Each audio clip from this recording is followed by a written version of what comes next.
So you had a tough fight there, man.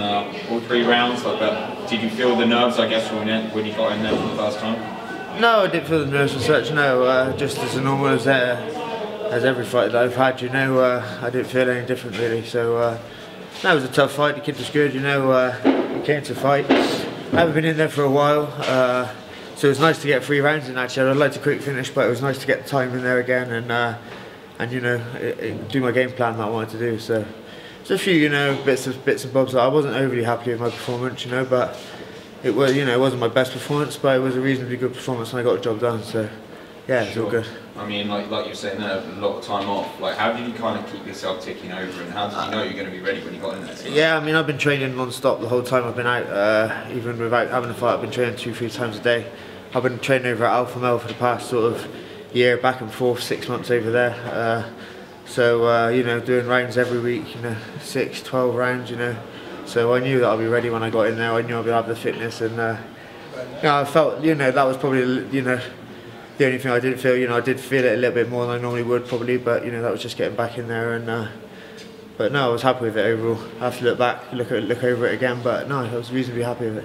Obviously, you controlled the fight with your wrestling predominantly, controlling him on the mat. Yeah. Did he catch you a few times there, especially with the knee? Yeah. Like, was there any?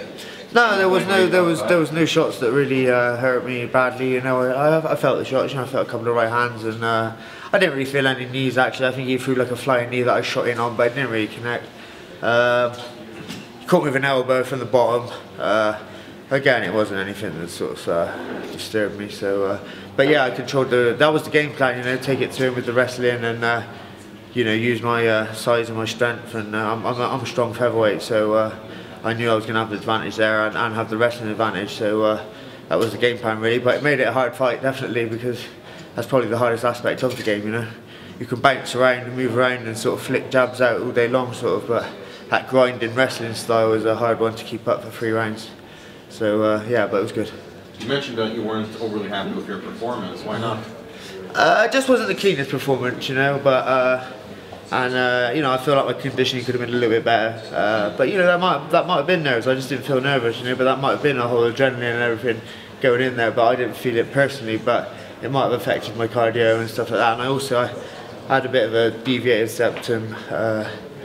And he caught me with a jab, and I think that sort of bust my nose a bit, and that made it hard to breathe. So that probably had a factor into it as well. So yeah, but yeah, I know it was a good performance. It just wasn't the cleanest performance, you know. It was quite scrappy, but that's the fight game, I suppose. It's not always going to be clean. Yeah. You mentioned there about maybe not getting those nerves, but you were supposed to make your UFC debut back in March, weren't you? I was, so yeah. I presume you got geared up for that, and then you know the disappointment of that not going through. How did you manage to gear yourself up again for this card and for this debut? Yeah, I mean that was quite. Obviously, it was frustrating at the time, and it was devastating when Sean came in and said, "Well, I was warming up. It wasn't done the whole week. Got with medicals, back and forth hospital 4 times." Warming up backstage, weighed in, warming up backstage, wrapped up, ready to go, and then Sean comes and says it's off half an hour before we're supposed to go out. So apart from obviously the disappointment and the frustration of that, it almost was a dress rehearsal of the build-up, you know.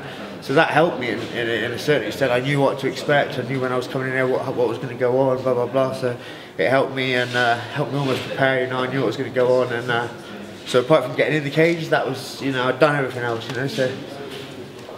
Yeah, I think it actually helped in some respect. How did it feel then, finally making that walk out to the octagon? It was brilliant, you know. It was brilliant. I felt, you know, I had my Bob Marley on, and that always chills me out, and just, you know, just go with the flow then. And I felt great. I felt great. So now with your UFC debut out of the way, and by way of victory, what's next for you? Like, do you have anything like? Do you want to take some time off? Do you have any particular? No, I mean, I've had enough time off. I need to stay active now, and you know, now I'm in a position where I can. You know, provide properly for my family as well at this game. You know, it's hard when you're fighting in promotions outside of the UFC and you're hardly taking anything home from each fight, and you've got to train like a professional, so you're training all the time. You can't really have a full-time job if you want to take it seriously. So, I've got 2 kids at home, and providing for them is hard. You know, if you, but now I can, you know, fight regularly and bring some decent money home. So that's what I want to do.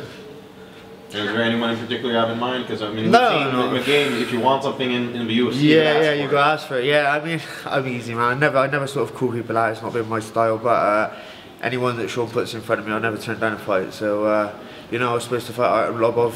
Well, I wasn't supposed to fight him. They offered Artem this fight. He wanted more time to prepare.